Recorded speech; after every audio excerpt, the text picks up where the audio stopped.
My name is Leah Penniman. I'm the farm manager and founding co-director of Soulfire Farm in Grafton, New York.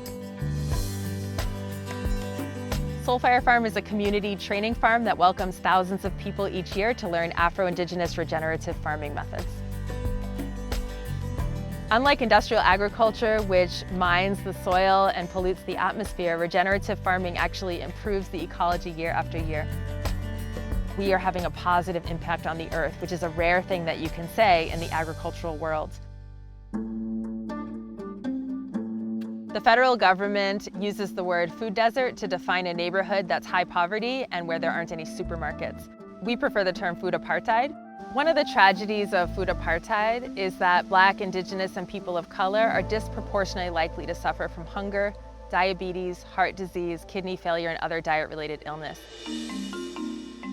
The good news about using a term like food apartheid, which defines it as a human-created problem, is that humans can also solve it.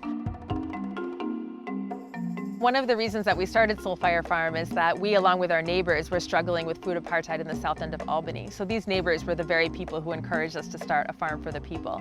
And our Solidarity Shares is the first program we ever created back in 2010. We deliver produce, vegetables, eggs to the doorsteps of the people who need it most in our community at whatever price they can afford. So if you come here on a Thursday, you'll see us bustling with harvest, filling boxes, packing that into the van and getting that out to the people in our community who are experiencing hunger. We also train thousands of new farmers of all ages each year. We teach everything from soil to seed to harvest to market. All of that is infused with historical and cultural lessons about how our ancestors related to the earth and how we can fight for our own food sovereignty and dignity in the food system.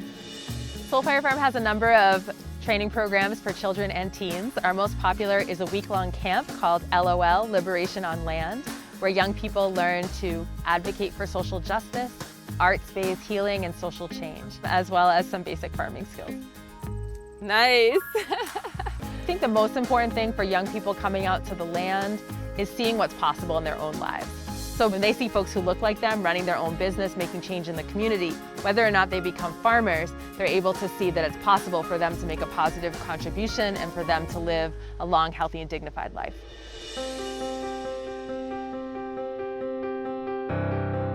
Like my ancestors did, I believe that the earth is not just a commodity to be exploited, to be used up, but she's really a relative of ours. She's a sibling, she's an auntie, and we treat the earth with that reverence, making sure that everything we do is done with consent, that it's done with care, that it's done with respect. We hope that that type of ecological humility is able to be amplified out and impact the way that we as human beings also interact with one another.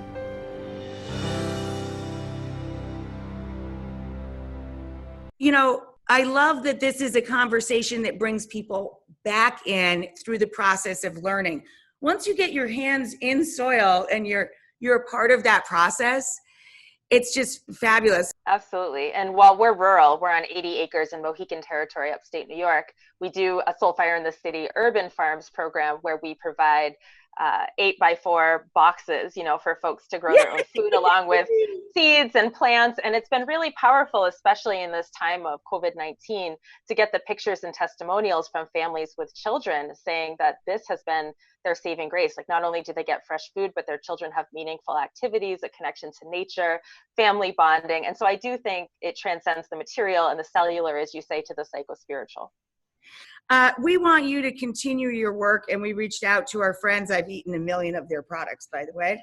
And it's very funny because I always bought Garden of Eaten tortilla chips. It's a brand of natural chips and snacks. And I used to buy it at the Garden of Eden, the small market in our neighborhood when we were back in the city. They are donating $5,000 to Soulfire Farm to help you guys with your mission. Isn't that great? Oh, that's fantastic. That is wonderful. Thank you for encouraging that, and it means a lot. You're generous. Yes. We are very generous. Thank you so much for supporting Soulfire.